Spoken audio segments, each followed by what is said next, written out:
Bueno, quería comenzar como introducción. Hemos estado estudiando Vida de Cristo, ustedes lo saben.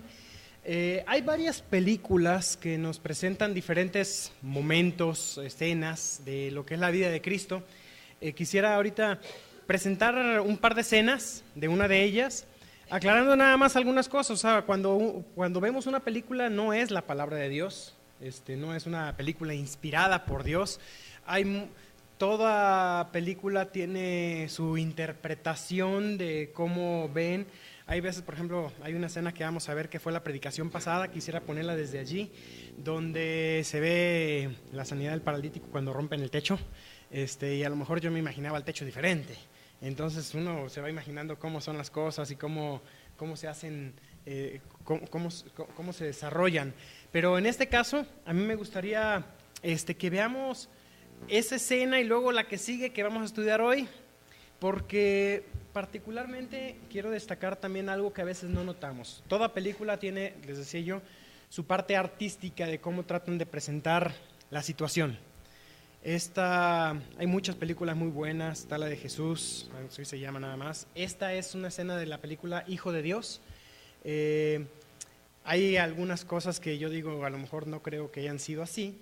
Hay otras que me gustan mucho. Esta escena me parece, si bien con sus puntos artísticos, me parece muy buena. Coloca un pasaje en un contexto que a lo mejor no ese es el contexto, pero cuadra muy bien el que Jesús lo cita. Me gustaría que lo veamos, lo analizamos y ya, gracias. Y ya con eso nos damos una idea como introducción al tema de hoy. El tema de hoy es el llamamiento de Leví. Entonces, listo. Bueno, ven ustedes en las escenas a lo mejor algunas partes que uno dice, bueno, esto es una interpretación artística. El pasaje que coloca ahí del fariseo y el recaudador de impuestos en el templo orando, se le asigna a Mateo, cosa que no dice la Biblia que sea así, pero lo que me gusta mucho en este pasaje es que te hace entender también un poquito cómo se sintió Mateo. Hemos visto en la predicación pasada cómo Jesús vino y tocó al leproso. Luego Jesús perdonó los pecados del paralítico, que vimos la escena también. Y hoy vamos a ver también un acto hermoso, que es aceptando a los despreciados, aceptando a este recolector de impuestos, que era despreciado por el pueblo. Y bueno, el tema de hoy es, si gustan por favor acompáñenme, Mateo capítulo 9. El pasaje de hoy lo encontramos en Marcos, lo encontramos en Lucas, pero quisiera yo que lo estudiemos en Mateo. Lo interesante de ver la conversión de Mateo en el Evangelio de Mateo es no solamente lo que él añade, sino lo que él omite. Y vamos a estar viendo algunos detalles ahí, comparando rápidamente a Marcos y Lucas, los relatos de Marcos y Lucas, y mencionando lo que aparece ahí en Mateo. Les decía yo, bueno, Lucas y Marcos narran este relato, pero fíjate que en los evangelios de Marcos y Lucas se menciona su nombre Leví, no se le dice Mateo. Probablemente Mateo haya sido el nombre, así que recuerdan ustedes a Pedro. ¿Cómo se llamaba Pedro? Simón. Entonces, probablemente Mateo haya sido el nombre que se le asigna tras su llamamiento. Mateo significa don de Dios, regalo de Jehová. Leví significa unir o atar.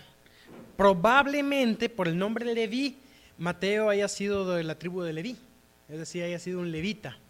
Y si nosotros recordamos un poco, el levita era aquel encargado de enseñar la ley al pueblo. Tras el transcurso de los años y ya que nos encontramos ahora en la época de Jesús, ya no había muy bien identificadas las tribus. Entonces quienes se habían autoasignado la tarea de enseñar al pueblo habían sido los fariseos, habían sido los escribas. Ya no lo tenía la tribu de Leví como responsabilidad. Así que esperamos nosotros en el contexto judío que un levita fuera alguien que amara a su pueblo, ¿no? porque eran los que enseñaban la ley. Pero encontramos a este hombre, a Mateo, como, en lugar de ser alguien arraigado al judaísmo, como un publicano. ¿Qué era el publicano? El recaudador de impuestos. Estos publicanos eran judíos que se aprovechaban de su posición. ¿Y qué hacían? ¿A quién le cobraban? A su pueblo. Perdón. Para beneficiar a Roma. Entonces, ¿cómo eran vistos ellos? Eran vistos como traidores, como injustos, abusivos. Una buena parte de su ganancia dependía más bien de lo que ellos podían cobrar de más. Así que ellos eran odiados por el pueblo judío. Y pues el hecho de que Jesús se acercara ahí a Mateo a llamarlo, pues debió haber sido para Mateo algo tremendamente especial, ¿no?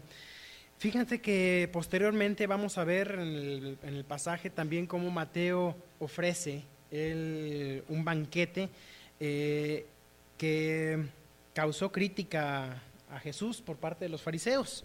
Eso quizás en la película no se ve, pero y también algunos detallitos ahí que omite Mateo y que sí mencionan los otros hombres.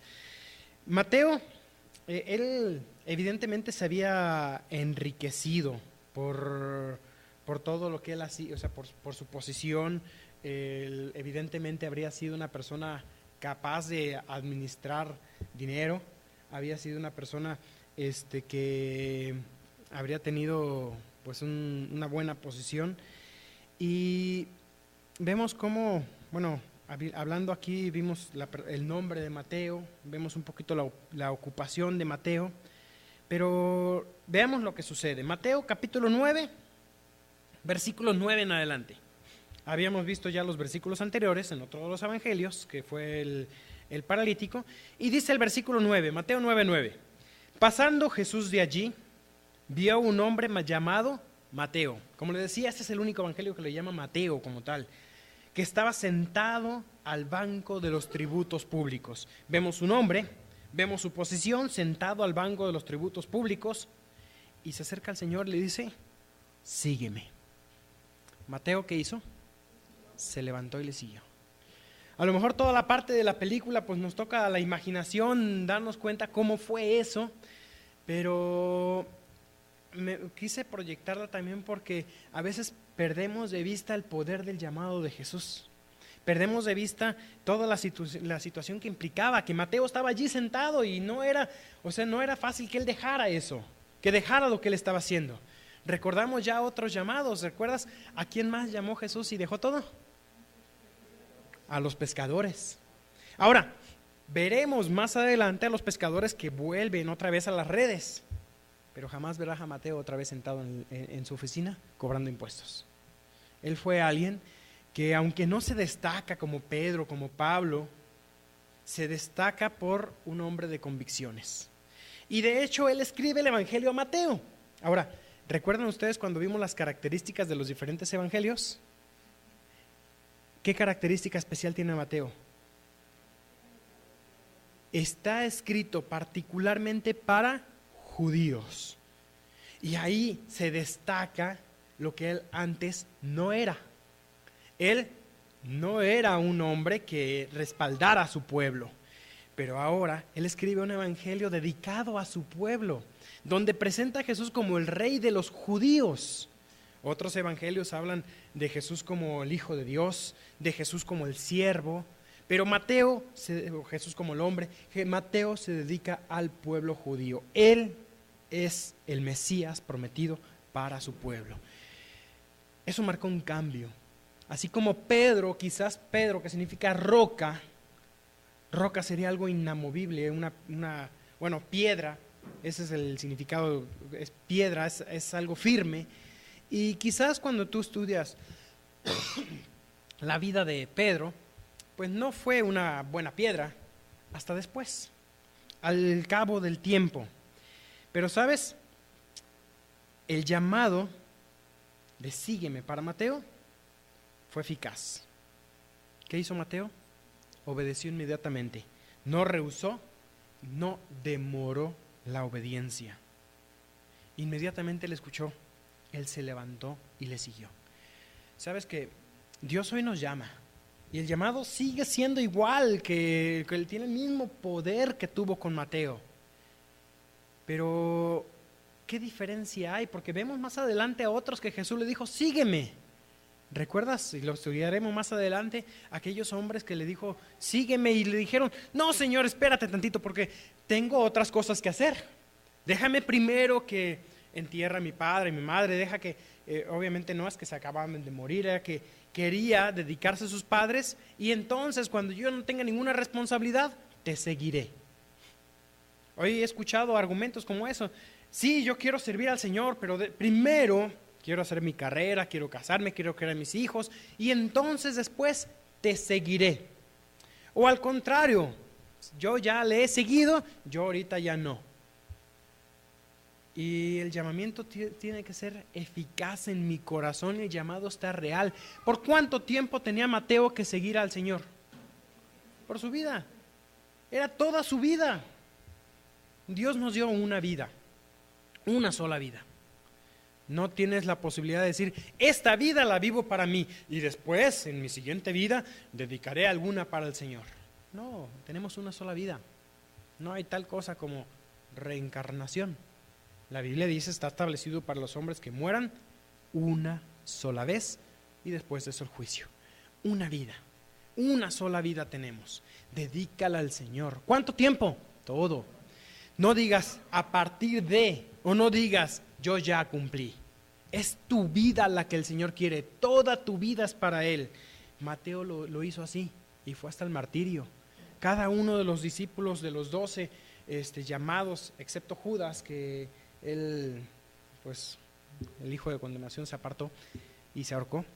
Los otros 11 vivieron para el Señor entregados, vivieron completamente para Él. Y sabes,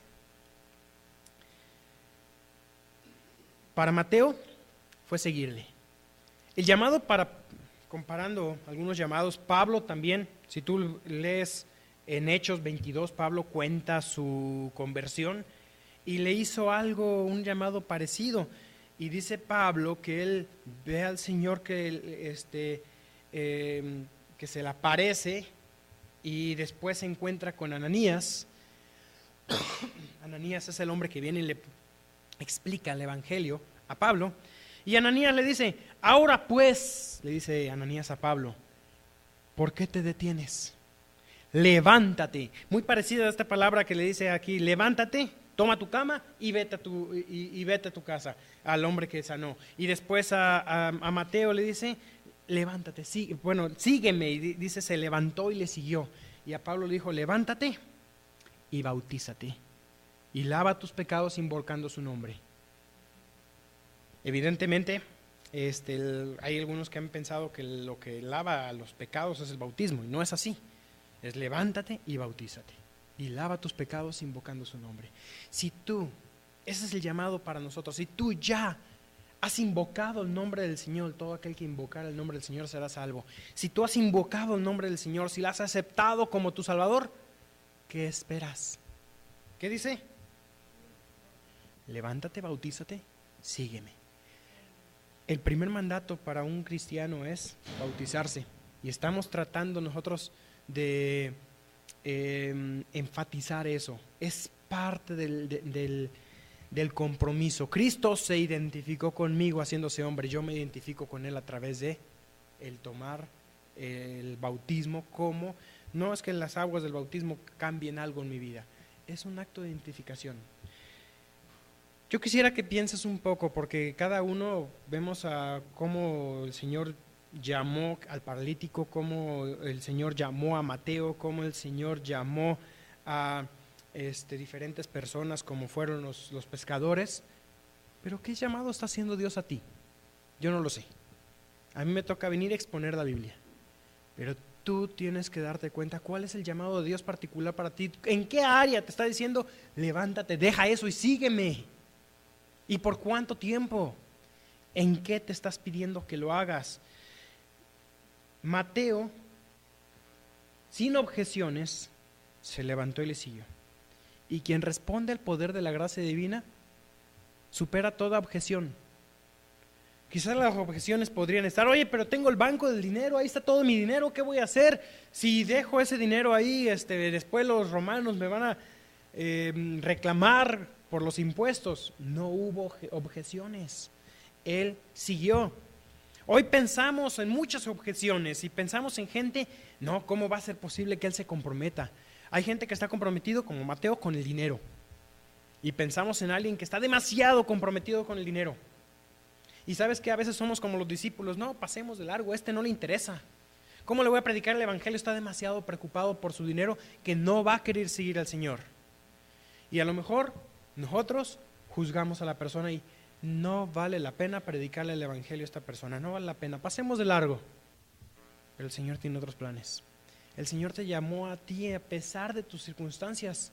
No pongas objeciones a seguirle y tampoco pongas barreras para decir: a esta persona ni se va a convertir. El dinero lo ha enceguecido. Esa sería la opinión de Mateo. Hay otra gente que está enceguecida por otras cosas, por vicios, por amor a diferentes actividades, tradiciones. No juzgues, predica el evangelio, haz el llamado. Hoy nosotros somos embajadores de Cristo. Y dice Pablo: como si Dios rogase por medio de nosotros, os rogamos en nombre de Cristo, reconciliados con Dios. Es nuestro llamado venir y decirle a la gente: sigan al Señor, estamos en ese camino, sigamos al Señor juntos. Pero es nuestra responsabilidad también responder al llamado personal, en qué cosas tengo que seguir al Señor. ¿Sabes que Dios, Jesús, no llamó a Mateo por quién era él? Lo llamó por quién sería él. Él era un recaudador de impuestos, no iba a ser muy útil en la obra de Dios. Una persona que amara el dinero. Dios no te llamó por lo que eres. No pienses nunca: ay, qué suerte tiene el Señor de tenerme a mí como su seguidor. No pienses eso. Él no te llamó por lo que eras, por lo que eres, sino por lo que vas a hacer en Él, lo que Él va a hacer en ti. Así, vamos a ver nosotros ocasionalmente algunos que regresan, pero Mateo, vamos a ver a alguien que él le siguió. Él nos ha elegido para ser sus seguidores. Llamó a los pescadores, llamó a este hombre que se consideraba pecador, porque fíjate, vamos a ver el pasaje, dice, él estaba sentado, le dijo: sígueme, y se levantó y le siguió. Versículo 10, y aconteció que estando él sentado a la mesa en casa, he aquí que muchos publicanos y pecadores que habían venido se sentaron juntamente a la mesa con Jesús y sus discípulos.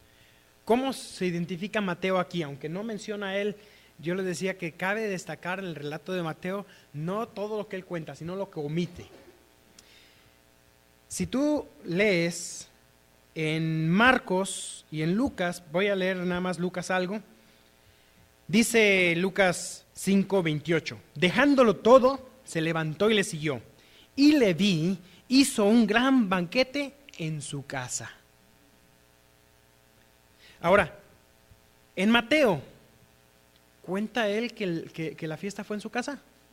No, dice que hubo una comida. Pero esta comida, según cuenta Lucas, ¿qué fue? Un gran banquete. Y lo mismo ocurre si lees Marcos. Dice Marcos 2:15, aconteció que Jesús, estando a la mesa en casa de él, muchos publicanos y pecadores estaban también en la mesa. Así que Mateo omite el hecho de que fue en su casa. También omite el hecho de que fue un gran banquete. Sencillamente dice, estaban juntos comiendo. ¿Y con quiénes comía Jesús?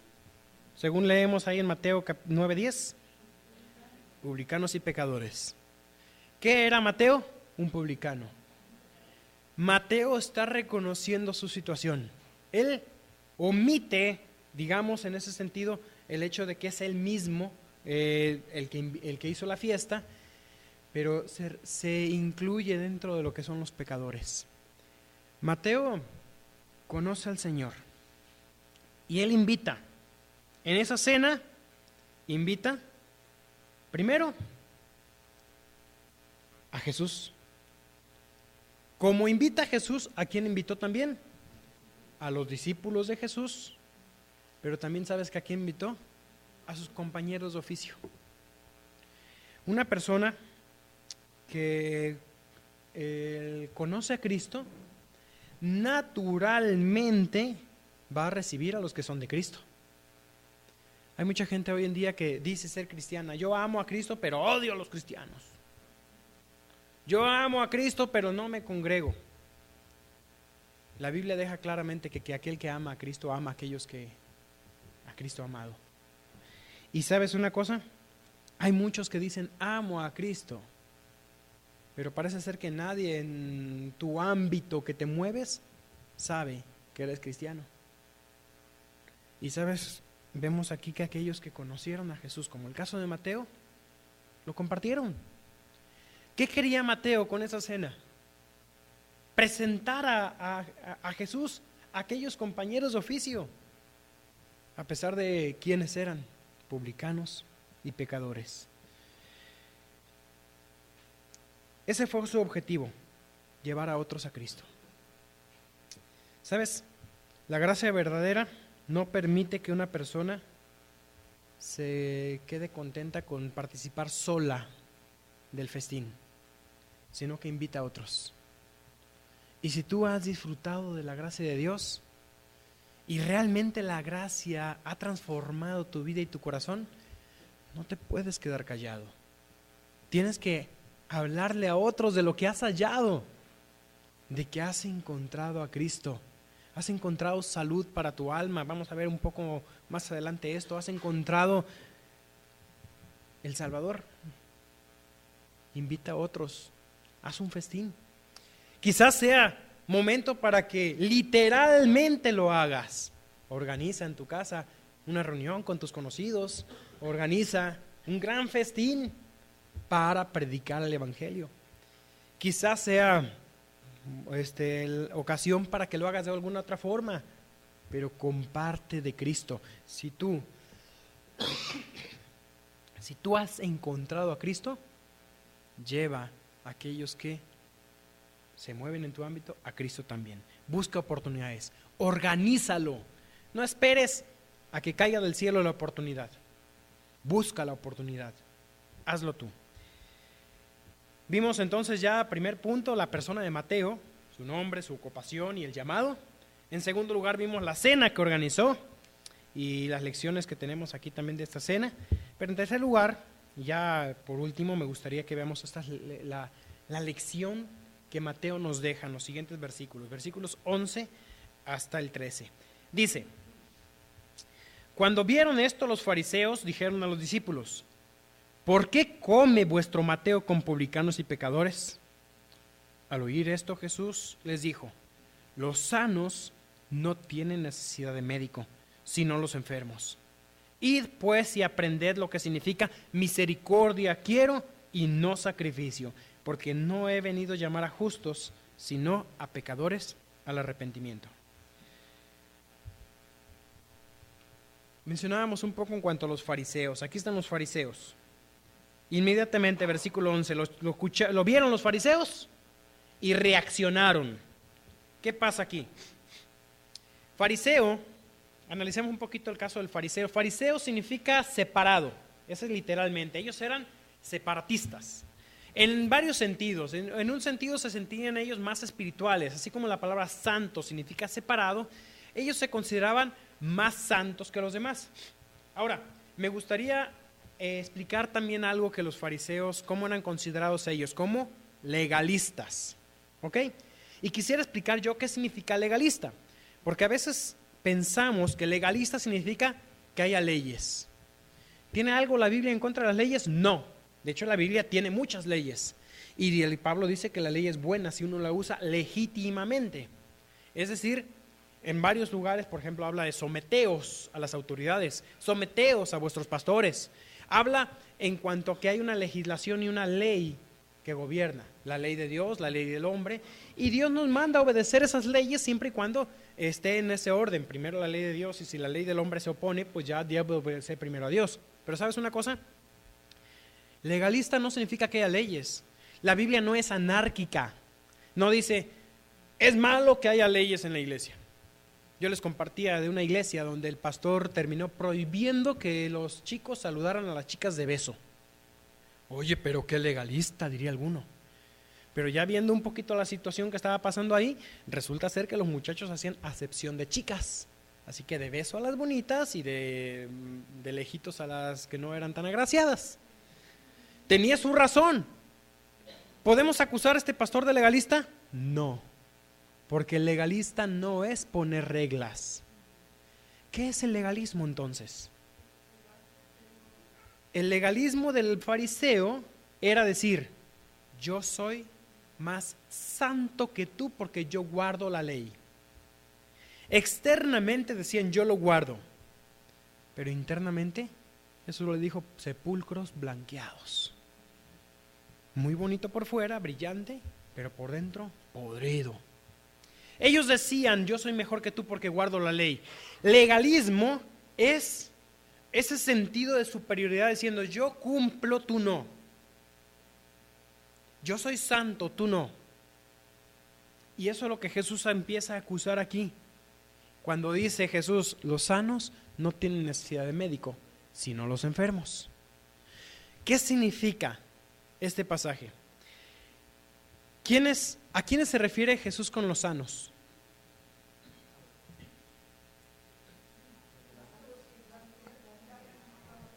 No precisamente a los que ya encontraron a Dios. Se refiere a los sanos, en este contexto, aquellos que yo no necesito a Jesús. ¿Y quiénes decían eso? Los fariseos. Los fariseos decían, yo soy santo, apártate de esos pecadores. ¿Cómo tú te vas a sentar a comer con pecadores, con publicanos? Juzgaron a Jesús cuando una mujer llega y derrama su vaso de alabastro en los pies de Jesús y los empieza a enjugar con sus cabellos. Pero es una mujer pecadora, decía el fariseo del dueño de la casa. Si este hombre fuera profeta, sabría qué mujer es la que le está tocando. Una prostituta. ¿Cómo puede ser que alguien que dice ser santo se deje tocar por una mujer así? ¿Te das cuenta qué había en el corazón del fariseo?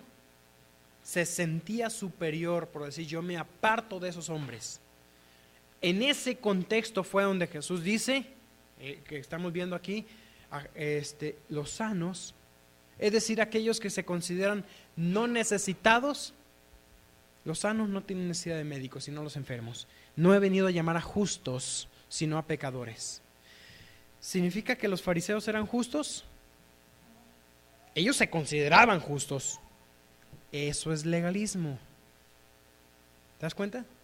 ¿Eran justos? No. Se consideraban justos porque guardaban la ley. Yo soy mejor. Eso es legalismo. Mateo se coloca en la lista de pecadores.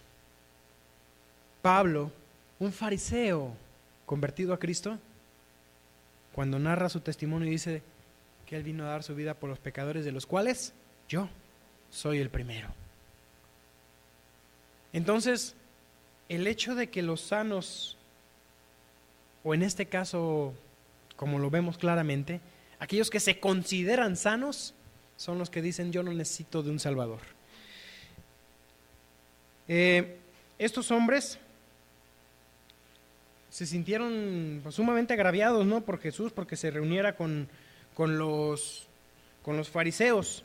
Entendemos nosotros que no tenemos que tener relación con el pecado.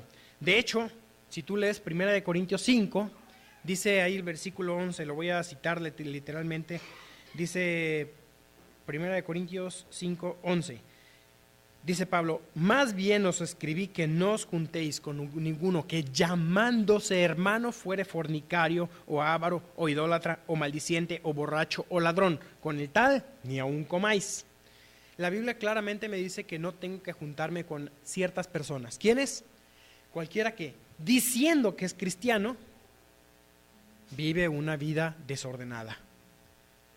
¿Por qué? Porque si tú lees el pasaje de 1 Corintios 5, deja claro que un poco de levadura leuda toda la masa y tiene que haber pureza.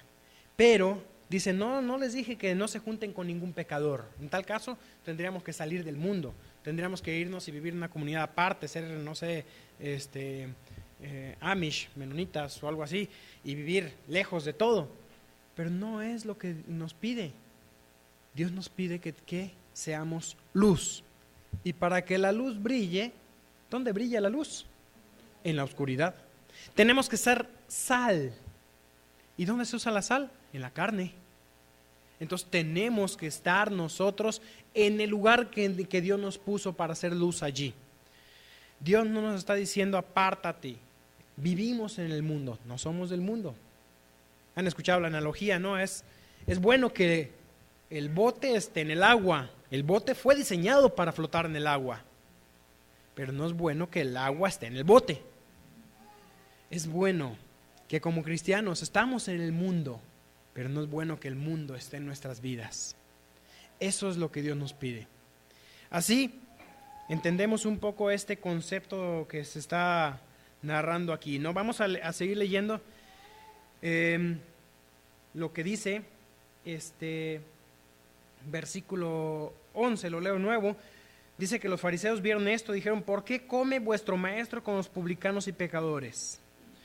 Este rechazo de su pueblo no fue fácil de llevar para Jesús. A veces pensamos que esto es el menor de los sufrimientos de Jesús, pero no fue así. De hecho, en Hebreos capítulo 12, versículo 3, dice así, considerad a aquel que sufrió tal contradicción de pecadores contra sí mismo para que vuestro ánimo no se canse hasta desmayar. Considerad a Jesús, que fue tan contradicho por los pecadores. ¿Y a quién se refiere con los pecadores? Los fariseos. Su pueblo. Para Jesús fue difícil ver a su pueblo, aquel pueblo que él amaba con todo su corazón, con toda su alma. Aquel pueblo por el cual venía a morir, ver que le rechazaran. Para Jesús fue difícil. Y él comprende también lo que tú sufres cuando te rechazan. Pero el rechazo es parte del crecimiento cristiano. Jesús fue rechazado. Considera lo que él fue rechazado para que tu ánimo no se canse hasta desmayar, porque cuando te encuentres con el rechazo de aquellos que te digan, tú eres cristiano, tú apártate de mí, no, o sea, puede ser que te duela en el corazón. No te calles, porque hoy muchos cristianos han callado ante la presión del mundo, y es una lucha verdadera. Él entiende que tienes esa lucha, pero él ya la tuvo también. Fue difícil para él, lo es difícil para ti. Pero no te canses de eso. Y sabes, terminando, él da una explicación en el versículo 12. Los sabios no tienen necesidad de médicos sino los enfermos. El pecado es una enfermedad. ¿Qué hace la enfermedad normalmente con mi cuerpo? Me deforma, me debilita, me desgasta, me intranquiliza, me mata. El pecado hace eso con tu alma. Te deforma tu alma. Debilita tu alma, intranquiliza, desgasta y mata tu alma. Y Él es el médico del alma. Y el pecado afecta al alma, pero un alma afectada se ve también en el cuerpo. Mi cuerpo, lo decía el rey David cuando decía, mientras callé, se envejecieron mis huesos, se secó su vigor. Y el pecado afecta. Cristo es el médico del alma. Él quiere sanarte a ti también. Hoy, así como hay muchos enfermos en el mundo, también hay enfermos entre los cristianos. Estoy hablando de enfermedad del alma, de pecado. Mi pecado me afecta. Y Cristo es el médico del alma. Y así como yo tengo que predicar del evangelio a un no creyente para que él encuentre a Cristo, hay veces que tengo que predicarme a mí mismo el evangelio y encontrarme con Cristo para que Él sane mi alma de ese pecado que tengo que dejar. Y tengo que levantarme y seguirle. Y tengo que comprometerme con Él y no poner excusas. Mateo no puso excusas. Hubo otros que, para tristeza y desgracia suya, pusieron excusas. Y yo espero que tú no pongas, para desgracia tuya, excusas. sino que te encuentres realmente con la gracia de Dios. Finalmente, en el versículo 13 vamos a encontrar una reprensión de Jesús, diciendo: id pues y aprender lo que significa misericordia quiero y no sacrificio, porque no ha venido a llamar a justos, sino a pecadores al arrepentimiento. En primera de Samuel menciona esto también, cuando Samuel le dice al rey Saúl: se complace tanto Jehová de los holocaustos y víctimas como en que se obedezca la palabra de Dios.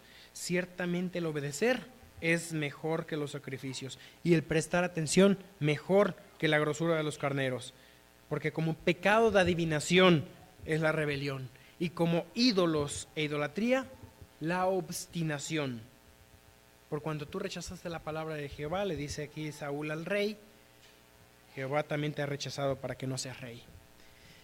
No rechaces la palabra de Dios y permite que Él sea el que sane tu alma. Permite que su llamado sea eficaz en tu vida, que la gracia produzca fruto en ti. Dios no quiere religión, no quiere sacrificios, quiere misericordia, quiere corazones transformados. Vamos a orar. Gracias, Cristo, porque así, Señor, como en tu amor y misericordia te acercaste a estos hombres que hemos visto, te acercaste al paralítico, te acercaste al leproso, y nosotros, mi Dios, en esa condición de parálisis espiritual, de lepra espiritual, de enfermedad espiritual, también estábamos. Y mi Dios, hoy en día aún necesitamos ser sanados por ti. Señor, hoy una vez más escuchamos tu voz diciendo: sígueme. Y yo estoy dispuesto. Oro por mis hermanos para que estemos juntos, dispuestos a seguirte. Toma un tiempo de oración ahí tú. Escucha la voz de Cristo. ¿En qué te está diciendo sígueme? Deja las excusas. Y en tu corazón, toma el compromiso de levantarte y seguirle. También me gustaría hoy, para todos aquellos que hace poco tiempo nos acompañan, que pienses en lo que Él hizo por ti. Cristo murió en la cruz, derramó su sangre por ti. Él es el médico del alma. Él tiene poder para perdonar pecados. Él ya pagó en la cruz con su sangre el precio de tu pecado. Recibe ese regalo que Él te da. Acepta la salvación de Cristo.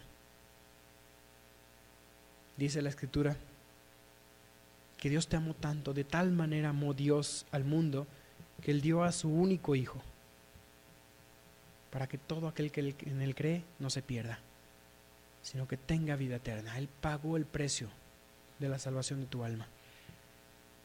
Si tú lo crees, ora en tu corazón esta oración. Dile con tus palabras ahí en el silencio de tu corazón, dile: Señor Jesús, hoy entiendo que tú pagaste por mí en la cruz.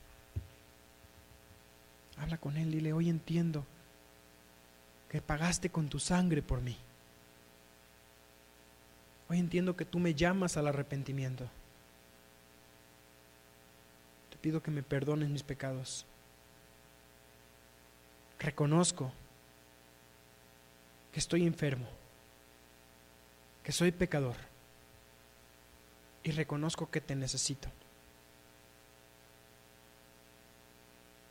Hoy te acepto en mi corazón como mi único Salvador. Gracias por darme la vida eterna. Gracias por sanarme. En tu nombre oramos. Gracias, Dios, por este tiempo. Gracias por lo que haces por nosotros. En el santo nombre de Cristo Jesús. Amén.